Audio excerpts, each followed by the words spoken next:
Jean chapitre 15, versets 11 jusqu'au 27, parle du rejet. Jésus a été rejeté parce qu'en gros, si on ne fait pas partie de la bande, alors on est exclu. Mais Jésus nous parle d'un amour fraternel qui dépasse toutes nos différences, qui dépasse notre culture, qui dépasse notre manière de penser.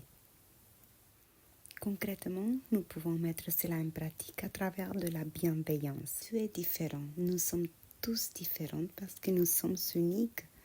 Le Seigneur nous a créés de manière unique. Donc forcément, nous sommes uniques. Alors surtout, n'hésite pas à conserver et à garder ton authenticité parce que ta singularité est ta force. Vis tous les rejets. Tu l'as vécu à un moment de ta vie. Tout simplement parce que tu ne penses pas comme les autres. Parfois, les personnes peuvent même te rejeter parce que ton style de vie les offense, parce qu'ils n'adhèrent pas à tes valeurs et par tellement d'autres raisons.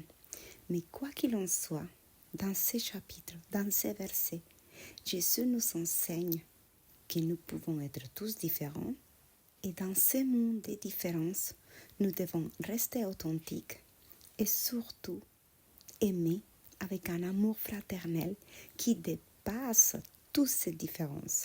Il y a plusieurs manières de mettre en pratique, mais je vais t'en partager deux.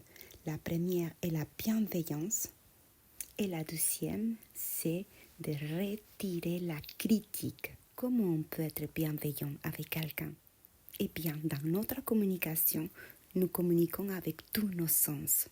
Tous nos sens expriment ce que nous communiquons. Nous communiquons avec la voix, avec notre visage, avec nos yeux, avec nos gestes, avec les tons de notre voix. Tu peux informer et tu peux communiquer en toute bienveillance, c'est-à-dire en faisant attention à la personne que nous avons face à nous. Et faire attention, il ne s'agit pas de se dire « Oh, je ne veux pas la blesser ». Non, non, non, non. Quand nous parlons de bienveillance, c'est de faire ressentir la personne cette valeur qui lui donne Jésus. Chaque personne, chacun a de la valeur. Et nous, à travers la bienveillance, nous pouvons faire sentir à l'autre personne qu'elle a de la valeur. Deuxièmement, la critique. Soyons neutres quand nous recevons une information, quand nous recevons une attitude, quand nous recevons un comportement. Ne critiquons pas les erreurs qui commettent les personnes. Je ne dis pas que nous n'allons pas faire un constat de certaines situations, de certains. Absolument pas. Bien sûr que parfois nous devons faire un constat de certaines situations, de certaines personnes, par diverses raisons. Mais je parle de la critique en général avec de la bienveillance. Et la critique de côté, nous rajoutons de la valeur sur la personne. Et nous pouvons témoigner et mettre en pratique cet amour fraternel qui dépasse toutes nos différences.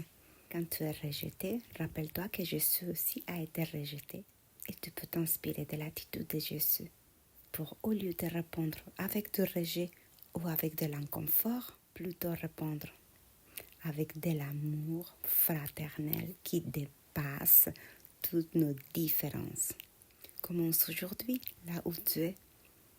Tu ne dis pas que tu dois devenir ami avec ces personnes, attention. Mais juste t'en témoigner d'un amour fraternel qui dépasse toute différence. Dans toute simplicité,